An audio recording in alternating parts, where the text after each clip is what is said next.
এই রাকেশ, তোর পাশে দাঁড়িয়ে আছে এই মেয়েটা কে রে? এটা আমার মেয়ে মাহি স্যার। বেশ বড় হয়ে গেছিস, কালকে তুই আমার বাড়িতে যাবি, তোকে একটা কাজ দেবো, ইনকামও হবে আবার পড়াশোনাটাও করতে পারবি। হ্যাঁ হ্যাঁ স্যার, অবশ্যই যাবে। স্যার আমার মা খুবই অসুস্থ, আমার মাকে এক্ষুনি হসপিটাল নিয়ে যেতে হবে। এই টাকাটা রাখো, তোমার মার চিকিৎসা করতে কাজে লাগবে। স্যার আপনি মানুষ না, আপনি আমাদের কাছে দেবতা স্যার।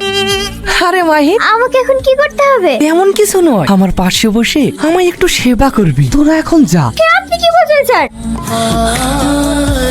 স্যার আপনি কি করছেন? আমাকে ছেড়ে দেন স্যার, এমন কাজ করবেন না স্যার। এই রহন, মেয়েটা মারা গিয়েছে, মেয়েটাকে নিয়ে গিয়ে রোডে ফেলে দিয়া সবাই ভাববে অ্যাক্সিডেন্টে মারা গিয়েছে। আর কাউকে যেন বলিস না, ও মানুষ না, ও তোকেও খুন করবে। তুমি ওকে স্বামী হিসেবে ছেড়ে দিলেও আমি ওকে ছাড়বো না। একদিন না একদিন আমি ওর শয়তান মুখোশ খুলে দেবই। মেয়েটা কালকেই আমার বাড়িতে কেমন হেসে খেলে বেড়াচ্ছিল, আসার পথে অ্যাক্সিডেন্ট করে মারা যাবে আমি স্বপ্নেও কল্পনা করতে পারিনি। এই টাকাটা কাছে রাখবে। দেখলি সোহেল, দেখলি এর মতন মানুষই হয় না, একেই বলে এমএলএ। হঠাৎ তোমার চা খেতে ইচ্ছে করছে কেন? এ নিয়ে আপনাকে ভাবতে হবে না। এমএলএ সাহেব তোমাকে একটা কাজ দেবো বলেছে, করবে না? হ্যাঁ, রোজ রোজ এই চায়ের দোকান চালাতে একদম ভালো লাগে না, চলুন। এই ছাড়লু, এতে একদম মধু নেই, দে ওকে নদীর জলে ভাসিয়ে দে।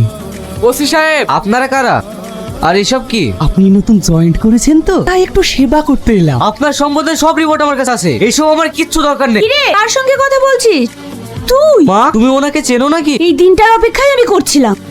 একে সবাই ভগবানের চোখে দেখেন, তুই একটা পাক্কা শয়তান। প্রিয়া, ভালো আছো তো? সেলাই মেশিনে কাজ করে কি ভালো থাকা যায়? তুমি যদি কথাটা মেনে নিতে, তাহলে তুমিও ভালো থাকতে আর আমিও। ভালো হবে না, ভালো হবে না কিন্তু। আমি মারা গেছে, এখনো তেজ যায়নি। মা, আমার ওকে দিয়ে দাও। সর এখান থেকে। সেদিন যখন ওর বাবাকে গাড়ি চাপা দিয়ে শেষ করে দিলি, তখন যদি ওই ছেলেটাকে শেষ করে দিতি, তাহলে আজকে আর আমাকে এই যন্ত্রণাটা ভোগ করতে হতো না। আপনি শুধু আমাকে একবার অর্ডার দিন, মেশিন পত্র সব ঠিক আছে তো? ওই এমএলএ লোকেরা আপনাকে মারা ষড়যন্ত্র করছে। তুমি কি বলছো সালমা? হ্যাঁ স্যার, আরেকটা কথা, আপনার বাবা অ্যাক্সিডেন্ট করে মারা যায়নি, খুন করা হয়েছে। ওই এমএলএ লোকেরা গাড়ি দিয়ে আপনার বাবাকে পিষে মেরেছে।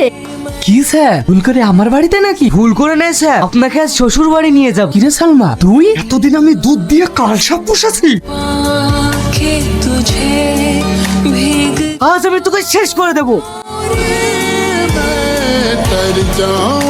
মা, তোমার হত্যার প্রতিশোধ নিতে আমি পেরেছি, আমাকে অ্যারেস্ট করুন স্যার। আইনের চোখে তুমি অপরাধী, তাই তোমাকে অ্যারেস্ট করতে হবে। আমি যতদূর পারবো তোমার সাজা কমানোর চেষ্টা করব, আর তুমি যতদিন না আসছো আমি তোমার অপেক্ষায় থাকবো।